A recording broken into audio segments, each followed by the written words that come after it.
시간이 되었으므로 우리의 마음과 뜻과 정성을 모아 하나님께 주일 낮 예배 드리시겠습니다. 다 함께 묵도 드리시겠습니다.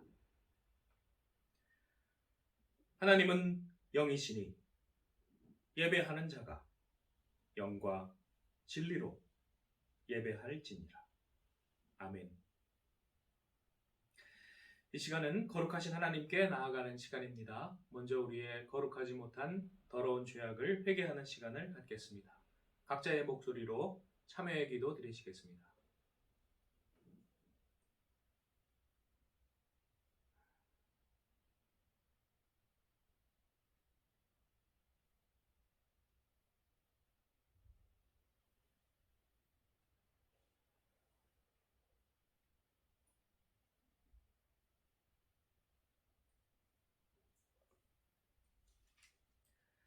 여호와께서 말씀하시되 오라 우리가 서로 변론하자. 너희의 죄가 주홍 같을지라도 눈과 같이 희어질 것이요 진홍같이 붉을지라도 양털같이 희게 되리라. 하나님은 진심으로 회개하는 자를 용서하십니다. 다 함께 사도신경으로 우리의 신앙을 고백하시겠습니다. 나는 전능하신 아버지 하나님 천지의 창조주를 믿습니다. 나는 그의 유일하신 아들 우리 주 예수 그리스도를 믿습니다. 그는 성령으로 잉태되어 동정녀 마리아에게서 나시고 본디오 빌라도에게 고난을 받아 십자가에 못 박혀 죽으시고 장사된 지 사흘 만에 죽은 자 가운데서 다시 살아나셨으며 하늘에 오르시어 전능하신 아버지 하나님 우편에 앉아 계시다가 거기로부터 살아있는 자와 죽은 자를 심판하러 오십니다. 나는 성령을 믿으며 거룩한 공교회와 성도의 교제와 죄를 용서받는 것과 몸의 부활과 영생을 믿습니다. 아멘. 찬송 1장 부르시겠습니다.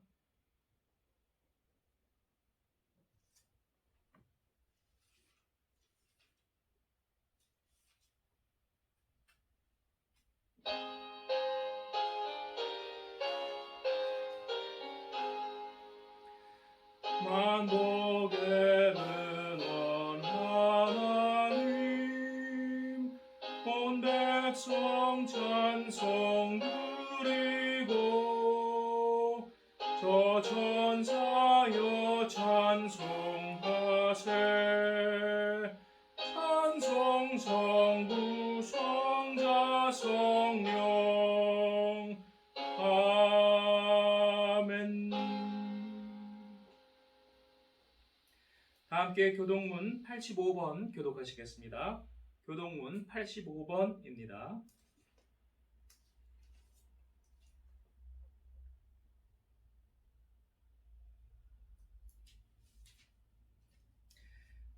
번호가 잘못 기록되어 있습니다. 87번입니다. 죄송합니다. 87번입니다. 교동문 87번. 다 찾으신 줄 알고 교독하시겠습니다. 또 내가 새 하늘과 새 땅을 보니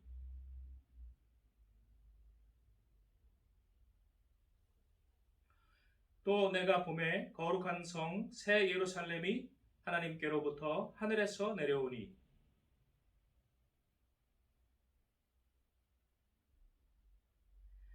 내가 들으니 보좌에서 큰 음성이 나서 이르되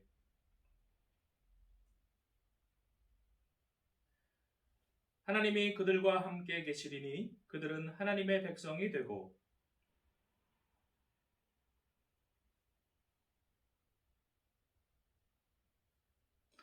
다시는 사망이 없고 애통하는 것이나 곡하는 것이나 아픈 것이 다시 있지 아니하리니 보좌에 앉으신 이가 이르시되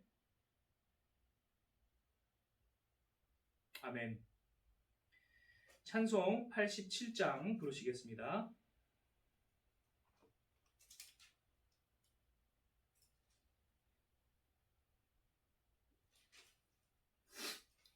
이 순서가 교동문하고 바뀌었습니다. 죄송합니다. 88장입니다. 88장. 찬송 88장입니다.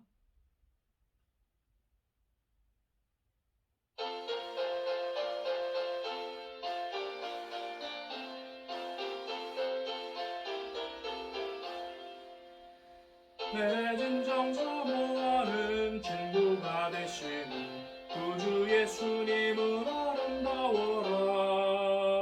산 밑에 백합화요 빛나는 새벽별 긴 영원할 길 아주 없도다. 내 맘이 아플 적에 그리로 되시며 나 외로울 때 좋은 친구라. 주는 저 산 밑에 백합 빛나는 새벽별 이 땅 위에 비길 것이 없도다. 내 맘의 모든 염려 이 세상 보랍고 주님 항상 같이 하여 주시고 시험을 당할 때에 악마의 개교를 즉시 물리치사 나를 지키네. 온 세상 날 버려도 주 예수 안 버려 끝까지 나를 돌아보시니. 주는 저 산 밑에 백합 빛나는 새벽별 이 땅 위에 비길 것이 없도다. 내 맘을 다하여서 주님을 따르며 길이 나를 사랑하리니. 물불이 두렵지 않고 창검도 겁없네. 주는 높은 산성 내 방패시라. 내 영혼 먹이시는 그네 누리고 나 친히 주를 받기 원하네. 주는 저 산 밑에 백합 빛나는 새벽별 위에 비길 것이 없도다. 아멘.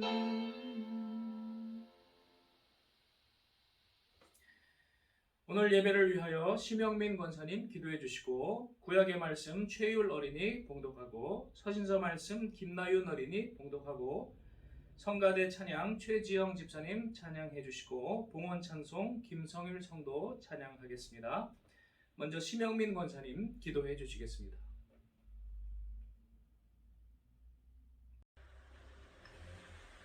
자비로우시고 은혜가 풍성하신 주님, 죽을 수밖에 없는 죄인을 살려주셨고 예수의 보혈의 공로로 제사함 받아 살아계신 하나님의 말씀을 묵상하며 하루하루 사는 것을 감사드립니다.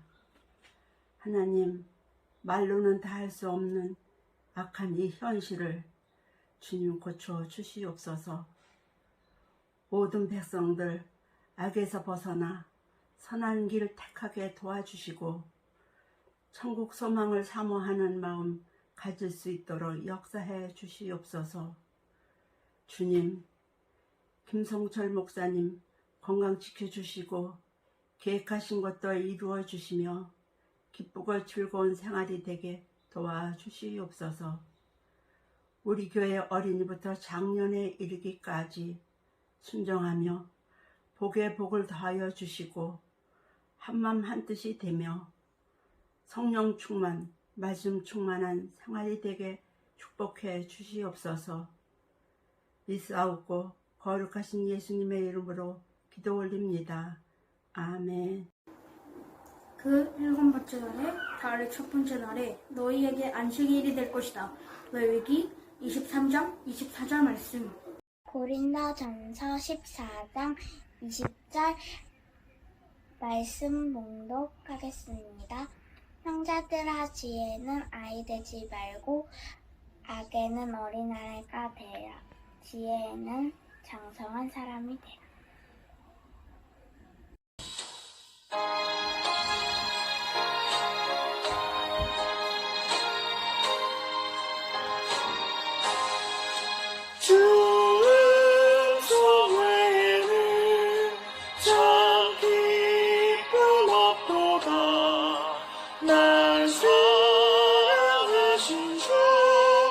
늘 계시옵소서.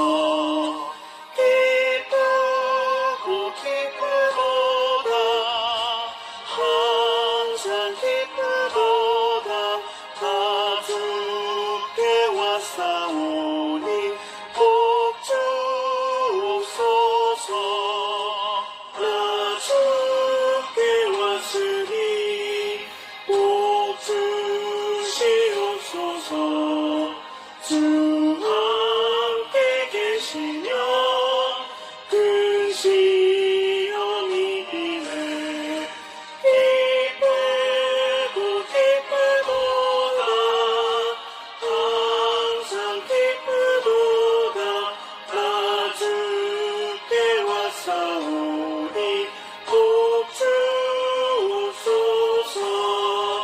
주 떠나가시며 내 생명 헛되네. 기쁘나 슬플 때 늘 계시옵소서. 기쁘고 기쁘도다 항상 기쁘도다 나 주께 왔사오니 꼭 주옵소서.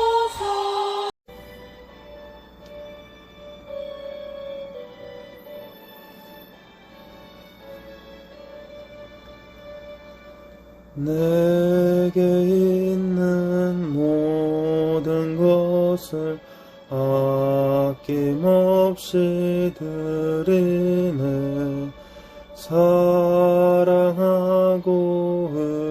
의지하며 주만 따라 살리라. 주께 드리네. 주께 드리네.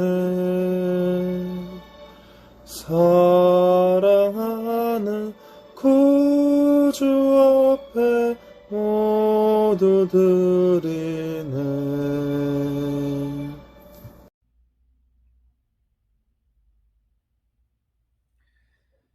다음은 복음서 말씀 마태복음 7장 21절 봉독하겠습니다.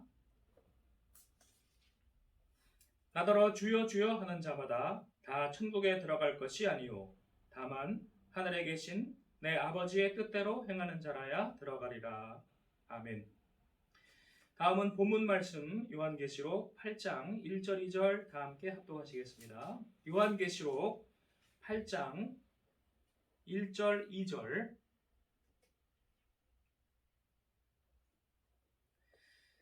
다 찾으신 줄 알고 합독하시겠습니다. 일곱째 인을 떼실 때 하늘이 반 시간쯤 고요하더니 내가 보매 하나님 앞에 일곱 천사가 서 있어 일곱 나팔을 받았더라. 아멘. 기도하시겠습니다. 사랑과 은혜가 풍성하신 하나님, 오늘 우리 가운데 성령의 지혜를 부어주시고 우리 마음 눈을 열어주시고 주님의 진리의 법을 깨달아 보게 하여 주옵소서. 우리 주 예수님의 이름으로 기도드리옵나이다. 아멘. 내일은 유대인의 명절인 로시 하샤나, 유대력 5781년 7월 1일 새해입니다. 구약에는 나팔절이라고 기록이 되어 있는데요. 대속죄일과 초막절이 다가왔다라는 것을 나팔을 불어서 알려준다고 하여 이름이 나팔절입니다. 나팔절이 7월 1일이고 열흘 후인 7월 10일이 대속죄일 욤키푸르입니다. 1년에 한 번 대제사장이 모든 사람의 죄를 대신 지고 어린 양의 피로 지성소로 들어가 속죄하는 날입니다. 그때 속죄 받아야 자신의 이름이 생명책에 기록이 되고 안식에 들어갑니다. 안식을 상징하는 것이 초막절입니다. 나팔절 보름 후인 7월 15일 초막절은 추수의 때, 안식의 때 추수한 것을 창고에 저장해 놓은 때입니다. 그래야만 그 열매들로 긴 겨울을 지나게 됩니다. 천국에서 우리가 영원한 시간을 위로와 풍성함으로 보내는 것을 상징합니다. 반면에 생명책에 이름이 올라가지 못한 사람들은 그 안식에 들어가지 못합니다. 열매 맺지 못한 자들, 열매가 없는 자들은 지옥의 형벌에 떨어집니다. 그래서 나팔절부터 대속죄일까지의 그 열흘 동안 생명책에 자신의 이름이 오르기 위하여 필사적인 노력을 유대인들은 합니다. 그 기간을 별칭으로는 야밈 노라임, 경외의 날들이라고 부르기도 하고 또 욤 지카론, 기억의 날이라고도 부릅니다. 나팔은 그 마지막 때가 다가왔다. 빨리 이 열흘 안에 너희들의 생명책에 이름이 올라가야 한다라는 것을 알려주는 신호입니다. 그래서 유대교에서는 그 열흘 기간 동안에 형식적인 자선 행위들을 많이 행합니다. 받는 사람이 좋아하건 싫어하건 자기 의무만 다하는 그러한 것이 되지요. 불교 같은 경우에는 초파일에 한번 시주를 하지요. 또 천주교 같은 경우에는 면죄부 헌금을 중세 때 했었습니다. 그 면죄부 헌금이라는 것은 믿지 않고 돌아가신 혹은 악하게 살다가 돌아가신 자기 가족들이 있을 경우에 그들이 천국과 지옥의 중간 연옥에 있다는 것입니다. 그렇게 되면 유족들이 헌금을 거액으로 할 때에 그것이 그 연옥에 있는 먼저 가신 그 가족들이 천당으로 올라가게 하는 그러한 길이라고 잘못 가르쳤던 것입니다. 기독교의 회개는 이 모든 것과 달라서 형식적 종교적인 것이 아닙니다. 진정한 회개와 헌신입니다. 부자 청년 같은 외식이 아니고 삭개오와 같은 진정한 변화입니다. 나팔은 이와 같이 중요한 때를 상징하는 그러한 신호음인데, 첫째는 새로운 시대가 도래했다는 것을 가르쳐주는 신호이고, 둘째는 귀인이 오셨다는 신호입니다. 귀인은 예를 들면 고대 사회 로마에 영화 같은 것을 배너나 이런 거 보시면 왕이 등장하는 순간 혹은 개선 장군이 들어오는 때에 군병들이 전부 다 그 나팔을 트럼펫을 불죠. 팡파레를 울립니다. 성경에서는 하나님이 나타나실 때 나팔을 불었다라고 출애굽기 19장에 시내산에서 하나님을 만나는 그때 하나님이 시내산에 강림하실 때 나팔이 나타납니다. 또 데살로니가전서 4장 16절에 보시면 주님이 나중에 재림하실 때 그때 나팔 소리와 함께 임하신다라고 기록하고 있습니다. 또한 나팔은 전투 준비나 공격 개시의 신호로 사용되기도 합니다.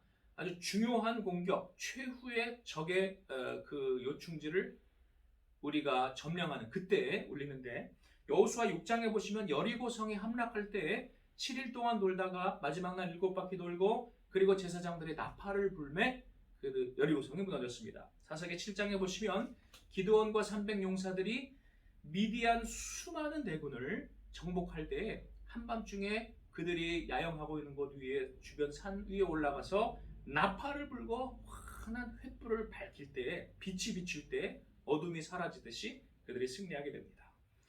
새 시대가 시작되는 날을 성경은 그날, 마지막 날, 여호와의 날 이러한 것들로 이야기하고 있습니다. 그때에는 세상의 모든 잘못된 것이 바로잡아지고 억울한 사람이 풀어지고 모든 눈물을 그 눈에서 닦아주신다라고 요한계시록은 기록하고 있지요. 운동권들도 그런 노래를 불렀습니다. 그날이 오면이라는 노래가 있는데, 그날이 오면 모든 노동자와 농민이 질고에서 해방되는 그러한 소망을 불렀던 노래인데 굉장히 가슴 벅찬 그러한 좋은 노래입니다. 그런데 지금은 위선자들에 의해서 그 노래가 완전히 퇴색되고 그리고 악하게 변질이 되어버렸지요. 하나님께서 모든 것을 회복할 그때에는 창조의 빛이 회복이 됩니다. 그래서 창세기 1장에 보시면 처음에 하나님이 빛이 있으라로 시작을 하셨는데, 요한계시록 제일 끝장에 보시면 그때의 빛이 회복이 됩니다. 그런데 그 빛은 태양과 달의 빛이 아니고 그것이 쓸데없게 하는 하나님의 빛, 예수 그리스도의 빛, 어린 양의 빛이라고 성경은 요한계시록 제일 끝장에 기록하고 있습니다. 그 빛이 무엇이냐에 대해서 흥미로운 구절들이 있습니다. 고린도후서 4장에 보시면 빛이 있으라 하셨던 그 하나님께서 하나님의 영광을 아는 빛을 우리에게 비추셨다. 이제도 우리에게 그 빛을 비추셨다. 첫째 날의 빛. 그런데 그 빛을 받아보니 하나님의 영광이 어디에 있는 것을 알았냐면 그리스도 예수의 얼굴에 있다는 것을 우리가 알게 된다는 것입니다. 그와 같은 맥락에서 마태복음 제일 첫 앞부분에 예수님께서 탄생하실 때 하늘에서 별이 빛을 쫙 비추지요. 그때 그 빛은 어디를 비췄습니까? 예수 그리스도는 어디에 어떤 모습으로 있었습니까? 저 하늘 보좌에 계셔야 할 분이 낮고 천한 이 땅 위에 더럽고 냄새나는 마곡간에 약한 아기의 모습으로 우리 가운데 오셨음을 비춰줬습니다. 그런데 그것이 참된 영광임을 그 빛은 비춰주고 알려준다는 것입니다. 그런데 그것을 알아본 사람은 누구입니까? 저 유대의 바리새인과 사두개인들입니까? 아닙니다. 이방인 동방 박사들이 그 빛을 보고 그 빛이 비추는 아기 예수의 영광을 알아봤다는 것입니다. 우리 눈으로 사람의 보기에는 누추해 보이고 작아 보이지만 그러나 희생과 겸손과 낮아짐과 섬김의 사랑이 있는 그곳이 바로 구원의 영광이 있는 그러한 곳임을 상징하는 것입니다. 예수께서 부활하신 때가 언제입니까? 안식 후 첫날 새벽이라고 했죠. 바로 7일, 제7일 안식일 다음 날이니까 다시 첫날이 된 거예요. 첫날에 빛이 비춘 것입니다. 그 참 빛이 무엇인지를 우리는 깨달아 알 수가 있겠습니다. 새 시대의 이러한 종말에 대한 태도는 당시의 초대교회 때 이스라엘 사람들 간에 여러 가지가 있었는데, 첫째, 바리새인들 같은 경우에는 언제 우리가 그 하나님의 날 그러한 종말을 잘 맞이할 수 있는가? 토라 말씀 모세오경의 충실함이 요구된다라고 해서 율법 준수를 요구했습니다. 사두개인들 같은 경우에는 부활을 부정하고 영혼을 부정하니까 우리가 다시 살아나는 그런 것은 없죠. 그들에게는. 요즘으로 보면 유물론자들입니다. 그래서 유대인들 중에 유물론자들이 또 많습니다. 그들은 종말론에 대해서 특별한 태도를 보이지 않습니다. 없다고 믿으니까 이제 안 보이는 거죠. 그 다음 에센파라는 사람들이 있었습니다. 바리새인과 사두개인들이 당시의 지배층이라고 하지만 심하게 부정부패 비리로 썩었기 때문에 에센파는 그들을 인정하지 않았습니다. 그래서 그들은 그들이 사는 그 더러움이 넘쳐나는 도시를 떠나서 기득권을 버리고 광야의 쿰란 동굴 같은 곳에 경건히 공동생활을 하며 메시아의 오심을 기다렸습니다. 세례 요한도 이들의 에센파의 분파일 것이라고 학자들은 추정을 하고 있습니다. 예수님도 이쪽에 조금 더 가깝습니다. 다음으로 열심당이 있습니다. 열심당 젤러치라는 사람들은 우리의 적극적인 헌신이 그리스도의 다가오심을, 종말을 앞당긴다라고 그렇게 믿고 있었습니다. 그러니까 우리가 한 번 더 헌신할수록 재림이 더 빨라진다는 것이지요. 이것과 같은 비슷한 생각을 가진 사람들이 무슬림의 자폭 테러하는 사람들입니다. 그 사람들이 자기 몸을 버려가지고 그렇게 헌신하면 자기가 천국에 가고 또 거기에서 어떤 대접을 받고 뭐 그런 것처럼 열심당은 그래서 그 당시에 테러를 많이 했습니다. 그러나 이 모든 사람들과 달리 기독교는 참된 회개와 헌신만이, 사랑의 열매만이 우리가 하나님의 나라에 들어가는 것을 보장한다고 가르치고 있습니다. 오늘 보신 요한계시록은 사도 요한의 글들 중에 마지막인데요. 요한복음과 요한서신이 초기 중기에 쓰여져 있다고 한다면 요한계시록은 말년에 귀양지 반모섬에서 지어진 것으로 알려져 있습니다. 당시 초대교회는 여러 극심한 박해로 고난을 받았습니다. 밖으로는 로마 황제들에게 핍박을 받고 또 동족 유대인들의 유대교회 핍박을 받고 또 교회 내부에 이단들이 생겨서 또 여러 가지 골치를 썼고, 이러한 여러 고통이 심한 가운데 고통받는 성도들에게 쓴 글이, 위로의 글이 요한계시록입니다. 요한복음 서신과는 아주 다른 느낌을 가지고 있습니다. 묵시록이라는 것이, 계시록이라는 것이 원래 또 그렇지요. 우리가 주의할 것은 가장 이단이 많이 나오는 것이 바로 이 요한계시록의 해석과 관련된 부분입니다. 이걸 잘못 자기의 마음대로 해석을 하는 사람들이 많은데 그 사람들이 이단인 경우가 많습니다. 에스겔과 같은 구약 계시록, 묵시록에 보면 그런 비슷한 표현들이 많이 있습니다. 그런데 굉장히 해석하기 어려운 부분들이 있어요. 우리가 생각할 것이 있습니다. 하나님은 우리에게 진리를 주시되 어렵게 배운 사람만이 알 수 있도록 주시지 않았습니다. 하나님은 쉽고 상식 가운데 진리를 우리에게 주셨습니다. 또한 요한계시록이 이방 사람들이 보기에는 어려울지라도 그 에스겔, 구약, 묵시록, 계시록의 전통에 익숙한 이스라엘 사람들에게는 분명한 메시지를 가지고 있었던 그러한 쉬운 글이었다는 것입니다. 또 성경 전체의 맥락에서 볼 때에도 그 메시지는 분명합니다. 몇 가지 예만 보실까요? 이 요한계시록은 우리의 최후 승리를 육신의 승리가 아닌 영혼의 승리임을 강조하고 있습니다. 예수님도 말씀하셨지요. 우리 육신만 죽이는 자를 두려워하지 말고 육과 영을 동시에 멸하는 자를 두려워하라 말씀하셨는데, 구약을 보면 우리가 다니엘과 세 친구가 풀무불에서 건져지는 기적을 보지요. 그런데 요한계시록에 보면 2장 13절에 안디바라는 그러한 성도가 화형당했음을, 그래서 순교했음을 우리에게 말해주고 있습니다. 왜 다니엘과 세 친구처럼 하나님께서 안디바를 불 속에서 구해주시지 않았습니까? 그것은 우리의 육신의 승리가 아니라 영혼의 승리임을 말씀하시는 것입니다. 또 다니엘을 보면 사자굴에서 하나님이 건져주셨지요.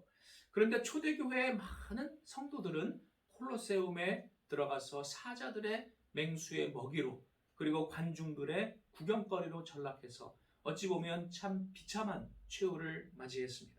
왜 하나님께서 초대교회 성도들을 다니엘처럼 사자들의 입에서 건지시지 않았을까요? 마찬가지로 이것은 우리 기독교의 핵심이 육신이 아닌 영혼에 있음을, 물질이 아닌 진리에 있음을 강조하는 것입니다. 옥중에 갇힌 세례 요한이 실망했습니다. 그래서 예수님께 사람들을 보내서 물어봅니다. 당신이 진짜 메시아 맞습니까? 아니면 아니라고 이야기해 주시오. 다른 사람을 기다리겠소. 그러자 예수님이 그 사람들을 통해서 세례 요한에게 대답하십니다. 맹인이 보며 못 걷는 자가 걸으며 나병 환자가 깨끗함을 받으며 못 듣는 자가 들으며 죽은 자가 살아나며 가난한 자에게 복음이 전파된다.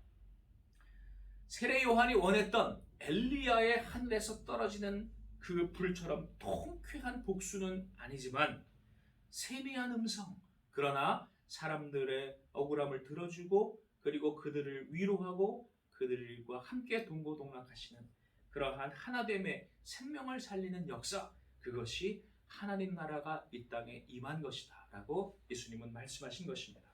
우리가 원하는 기적, 출세, 성공은 복음과 거리가 멀다는 것을 우리가 분명히 알아야 합니다. 오히려 복음의 핵심은 그토록 이기적이고 사악했던 내 자아가 예수를 믿고 교회에 나오면서 변화되어 낮아지고 희생하고 섬김으로 내 이웃이 살아나고 교회 공동체가 이루어지는 그 일에 있습니다. 그것이 복음입니다. 이런 면에서 볼 때 놀랍게도 또 안타깝게도 유명하다는 일부 교회들 또한 목사들이 기독교인조차도 아닌 것을 우리가 알 수 있습니다. 그들은 단지 돈을 섬기는 집단일 뿐입니다. 계시록에 나오는 많은 상징적 비유들도 우리가 하나님의 뜻을 행하려는 마음만 있으면 알 수 있습니다. 하나님은 상식 중에 계시기 때문입니다. 유대인들이 예수님을 왜 몰랐을까요? 왜 믿지 못했을까요? 그들의 욕심과 고집이 상식의 눈을 멀게 했기 때문입니다. 그래서 예수님도 그들에게 말씀하셨습니다. 너희가 하나님의 뜻을 행하려 하면 이 교훈이 하나님께로서 왔는지 내가 스스로 말하는지 너희가 알 것이다. 그러나 너희가 하나님께로부터 오는 영광은 구하지 아니하고 사람의 영광만 구하니 어찌 나를 믿을 수 있느냐, 이렇게 말씀하신 것입니다. 몇 가지 우리 예들만 보실까요? 요한계시록에는 인간의 수 6과 하나님의 수 7이 여러 번 반복돼서 대조되어 나옵니다. 인간의 수 6 중에서는 특별히 666, 666이 나오지요. 이 666이 무엇을 상징할까요? 많은 이단들이 여기서도 또 나오기도 하지요. 이것은 하나님과 대조되는 세상의 재물을 상징합니다. 예수님도 산상수훈에서 말씀하시기 하나님과 재물을 겸하여 섬길 수 없다라고 말씀하실 정도로 재물, 돈은 하나님을 대적하는 가장 강력한 그러한 우상의 하나로 말씀하셨습니다. 돈과 권력, 물질주의, 세속주의 이런 것들을 상징하는 것입니다. 우리가 이것을 추정할 수 있는 것은 구약 성경에 보시면 666이 딱 한 번 나옵니다. 그게 어디 나오냐면 열왕기상 10장에 솔로몬의 재산이 금 666달란트와 뭐뭐뭐 이렇게 나오고 있습니다. 솔로몬이 누구입니까? 처음에는 그럴듯하게 시작한 것 같지만 그러나 그 초심을 버리고 세상과 타협하고 그리고 물질을 섬겼던 그러한 자였습니다. 예수님은 분명히 경고하십니다. 살리는 것은 영이니 육은 무익하다. 반면에 하나님의 수 7은 우리의 완전한 인내와 순종의 그러한 충만함과 그로 인한 우리의 변화와 승리를 상징합니다.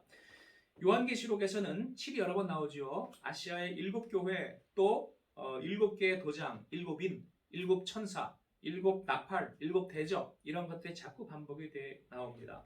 하나님의 그 때가 꽉 차서 온다. 그리고 성도와 하나님 승리하신다는 말씀입니다. 다음으로 12가 나오는데 12는 모든 사람을 상징합니다. 새 예루살렘 성전에 12문이 있는데 그 12문에 12천사가 있어요. 그리고 그 문들 위에 12지파의 이름이 기록되어 있습니다. 또 그 밑에 12기초석에는 12사도의 이름이 기록되어 있습니다. 고대에 12는 모든 사람을 섭렵하는 그 모든 것을 상징합니다.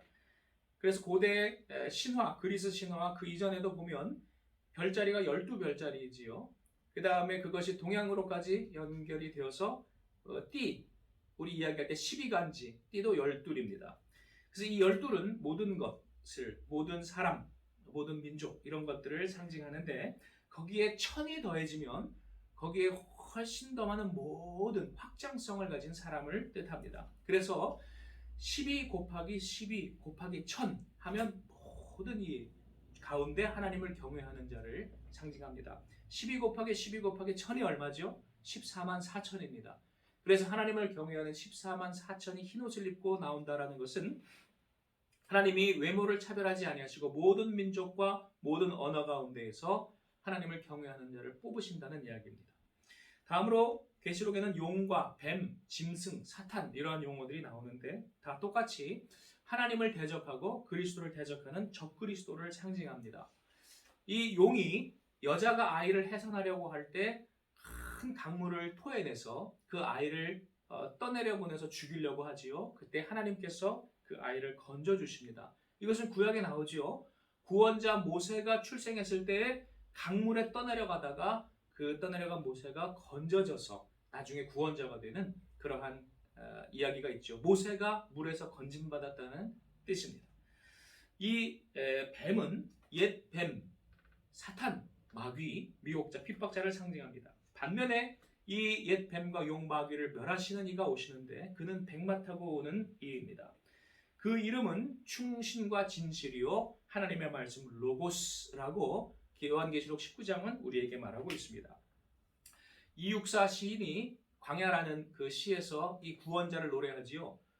백마 타고 오는 초인이 있어 이 광야에서 목 놓아 부르게 하리라 라고 그 암울한 시대 구원자를 기다렸습니다.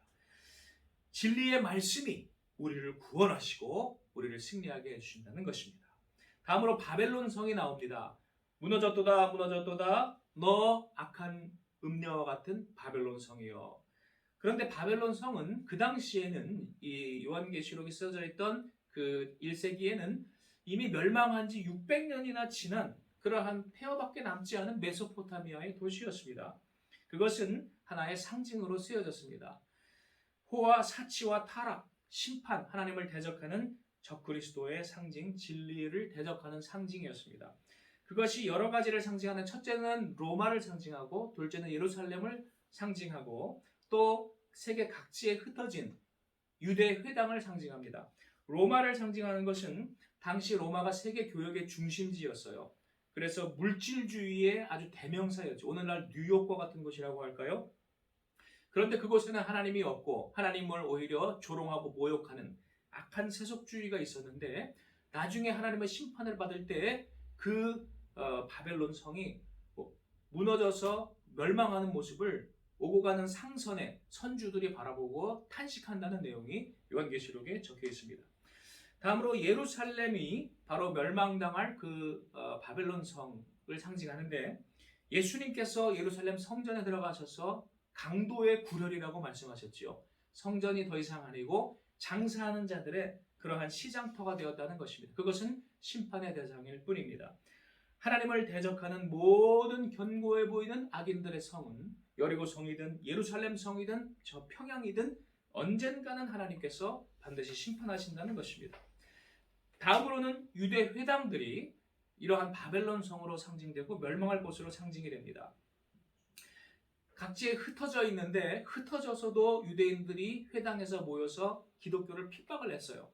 그래서 요한계시록 2장 13절에 보시면 버가모 교회에 있는 그 버가모 도시에 있는 유대 회당들이 사탄의 권좌가 있는 곳이다라는 아주 강한 표현을 쓰셨습니다. 또 2장 9절에 보시면 서머나 교회, 3장 9절에 빌라델비아 교회에도 그 도시들의 회당이 있었는데 자칭 유대인이라 하나 실상은 유대인이 아니요 사탄의 회당이요 사탄이 사는 곳이다. 이러한 강한 표현을 쓰셨습니다. 하나님을 대적하고 예수를 대적하는 유대인들은 참 유대인이 아닙니다. 성경에서 말하는 바람직한 유대인이 아니라는 것입니다. 그 모든 것은 하나님께서 심판을 하신다는 뜻입니다. 그리고 어린 양의 혼인잔치가 나중에 이루어지는데 그때 우리는 정결한 신부와 같이 되어서 혹은 혼인잔치에 초대를 받은 길거리의 사람들과 같이 되어서 그곳에서 자격이 없지만 그러나 깨끗한 세마포로 갈아입고 주님과 마지막 때 그 큰 잔치를 즐긴다는 것입니다. 하나님께서 우리를 행위대로 심판하십니다. 공평하신 하나님 외모를 보지 아니하시고 속지 아니하십니다. 이 하나님께서 우리에게 새 하늘과 새 땅을 주십니다. 그리고 오늘날 우리도 요한계시록 시대의 초대교회 성도들처럼 인내하고 승리할 것을 말씀하시고 있습니다. 우리 지금 주위는 어떻습니까? 악한 시대이지요. 지도층들이 다 썩고 부패하여 어느 모로 보나 참으로 소망이 없는 캄캄한 시대를 우리가 살고 있습니다. 우리는 어떻게 해야 할 것인가? 요한계시록 제일 끝장 22장에는 말씀을 듣고 지키는 자가 복이 있다. 자기의 두루마기를 더러운 두루마기를 빠는 자가 복이 있다 라고 말씀하고 있습니다. 하나님의 말씀 앞에서 우리의 더럽고 이기적이고 물질주의적이고 그리고 악한 그러한 자아를 온전히 버리고 우리의 마음을 깨끗이 씻고 하나님 앞에 헌신되어 종말을 준비할 때에 그 사람이 복이 있다고 말씀하십니다. 그 사람이 바로 생명책에 이름이 올라갈 사람입니다. 나팔절 우리가 준비해라. 때가 얼마 남지 않았다. 너의 이름이 생명책에 올라가도록 확실히 하여라. 하나님의 경고의 음성을 듣고 우리 진심으로 회개하여 생명책에 올라가는 저와 여러분 되시기를 축원합니다. 기도하시겠습니다. 하나님, 주께서 우리를 사랑하시고 우리를 도우시고 지금도 함께 하시는 줄 믿나이다. 초대교회 시대와 같이 참으로 암담하고 그리고 힘든 이 시대, 주여 고통받는 성도들을 위로하시고 힘을 주시고 승리하게 하여 주시옵소서. 이 시간 이후로 주님의 말씀 앞에 헌신하기를 우리가 결심합니다. 주여 우리를 받아주시고 하나님 나라의 귀한 도구로 사용하여 주시옵소서. 우리 주 예수님의 이름으로 기도드리옵나이다. 아멘. 우리 바친 모든 것 위하여 봉헌 기도하시겠습니다. 하나님, 주께서 우리에게 주신 모든 것 감사하여 우리의 물질을 드리고 우리의 시간을 드리고 우리의 마음과 정성을 바치나이다.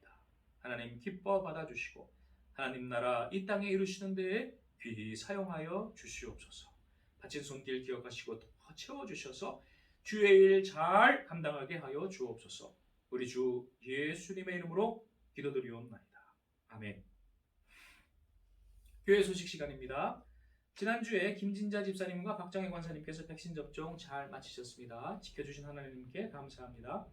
사회적 거리두기가 4주 연장이 또 되었습니다. 지난번 제가 제전에 말씀을 드렸지요. 개천절까지는 가고 그리고 이것이 풀릴 것이라고 했는데 참 우리가 암담한 시대에 살고 있습니다. 이것이 어떤 방역을 코로나 백신을 목적으로 하는 것보다는 정치적인 의도가 너무 많이 있는 것 같습니다. 개천절이나 광복절 같은 때 사람들이 모이지 못하게 그렇게 방해하려는 그런 의도가 참으로 많이 보입니다. 교회들에게도 마찬가지입니다. 그렇다고 제가 광화문에 모이는 사람들 편이 아닙니다. 그렇지만 그것을 탄압하는 교회를 대적하는 저 악한 자들 편도 저는 아니기 때문에 저는 둘 다를 같이 경계해야 한다고 말씀을 드리는 것입니다. 우리가 당분간 그래서 계속 이러한 온라인 예배를 기조로 유지를 하시되 그러나 참 나라를 위해서 이 백성을 위해서 기도해야 되겠습니다. 실제적인 방역 조치는 제대로 이루어지는 것 같지 않습니다.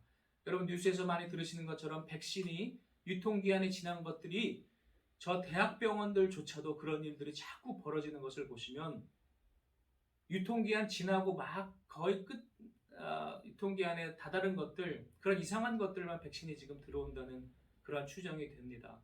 참으로 분통이 터지는 그런 상황입니다. 하나님께 기도하고 하나님께서 우리 이 백성들을 지켜주시라고 우리 합심하여 기도합시다. 다음 주에 현장 예배를 드릴 계획을 제가 지금 세워야 되겠다 하는 생각이 들었습니다. 지난주에 어떤 루트를 통해서 제가 성도님들 중에 모여서 찬송하고 모여서 기도하고 싶어 하시는 분이 있다라는 이야기를 들었어요. 그래서 그런 분들이 계시다면 저한테 오늘 연락을 주십시오. 그러면 그분들 9명 이내에서, 왜냐하면 10명은 지금 이상은 못 모이니까 9명 이내에서 예배를 제가 1부, 2부로 나눠서 그렇게 드려야 되겠다 생각이 듭니다. 신청자들이 있으실 경우에요. 다만 이제 어르신들이 포함해서 10명이 넘어가면 어르신들 우선으로 그렇게 하도록 하겠습니다.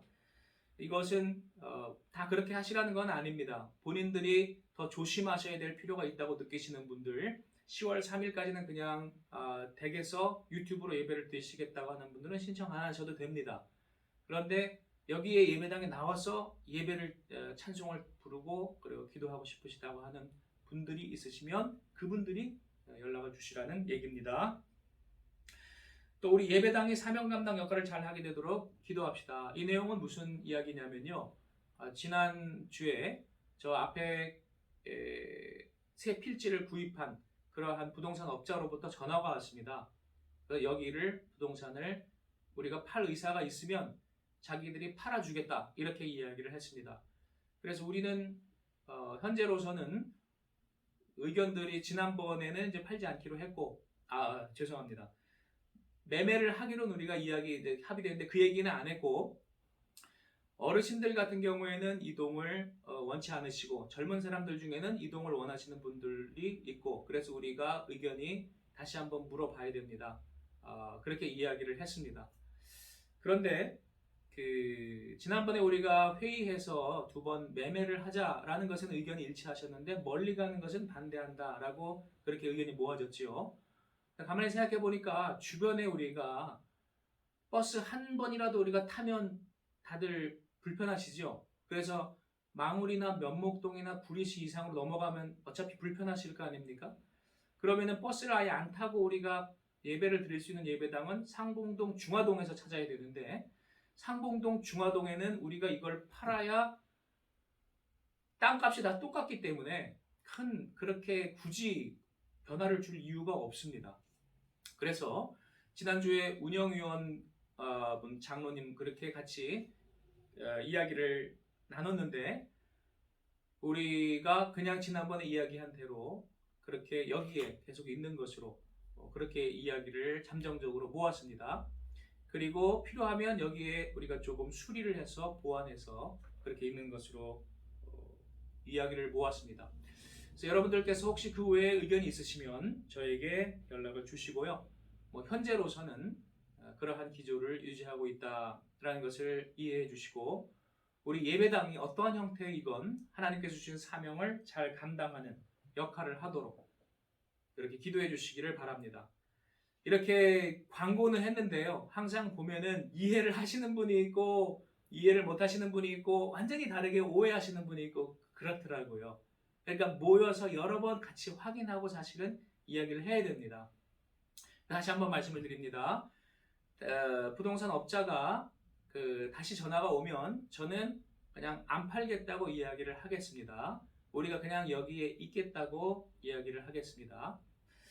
그리고 다음 달에 10월 첫째 주에 우리가 재직회가 있는 때지요. 그때 현장 예배로 모일 수 있는 게 여건이 허락이 되면 그때 우리 재직회를 다시 해서 직접 얼굴들을 마주하시고 그리고 다시 한번 회의에서 설명을 드리도록 하겠습니다. 또 코로나 국민지원금이 이제 이번 주부터 나온다고 합니다. 그런데 받으시는 분들은 받기는 하시더라도 절대로 돈에 매수되지 마시고 의와 진리의 선한 싸움을 잘 싸우시기를 바랍니다. 이 돈이 지금 사람들에게 나눠줘야 될 때가 아니에요. 이거 흥청망청 이렇게 의미 없이 쓸 때가 아니에요. 그것으로 백신을 사와야 되는데 지금 우리가 백신도 없어가지고 여러 나라에서 구걸을 하는 처지에 비참한 처지에 놓여 있습니다. 속이 터져 죽겠어요. 정말 하나님 앞에 너무 답답한 그러한 상황입니다. 우리 정말 나라를 위해 민족을 위해 우리 기도해야 되겠습니다. 저는 국민지원금을 못 받아요. 보니까 제가 부자라고 해서 상위 20%에 해당한대나? 그렇게 해서 이 예배당에 제 명의로 되어 있잖아요. 그러니까 제가 1인 가구 부자래요. 그렇게 해서 저는 돈 못 받습니다만 그건 상관없습니다. 여러분 우리 합심해서 나라와 민족을 위해서 잠깐 기도합시다. 제가 기도하겠습니다. 하나님 주여 우리 백성들의 곤고함을 아신 하나님 우리를 돌아봐 주시고 불쌍히 여겨 주시옵소서. 주여 우리가 목자 없는 양과 같이 정말 우리가 의지할 데가 없이 여러 고통 가운데 우리가 버려지고 방치되어 있나이다. 아버지, 코로나의 위험 가운데 방치되어 있고 무너져가는 경제 위기 가운데 방치되어 있고 또한 종교 지도자들이 부패하고 타락한 가운데 우리가 방치되어 있나이다. 아버지, 우리를 불쌍히 여겨주시고 우리에게 참 지도자를 주시고 우리 성도들이 인내와 믿음으로 최후 승리하게 하여 주시옵소서. 건강을 지켜주시고 새롭게 하여 주시옵소서. 우리 주 예수님의 이름으로 기도드리옵나이다. 아멘. 찬송 180장 부르신 후에 축도로서 예배를 마치겠습니다.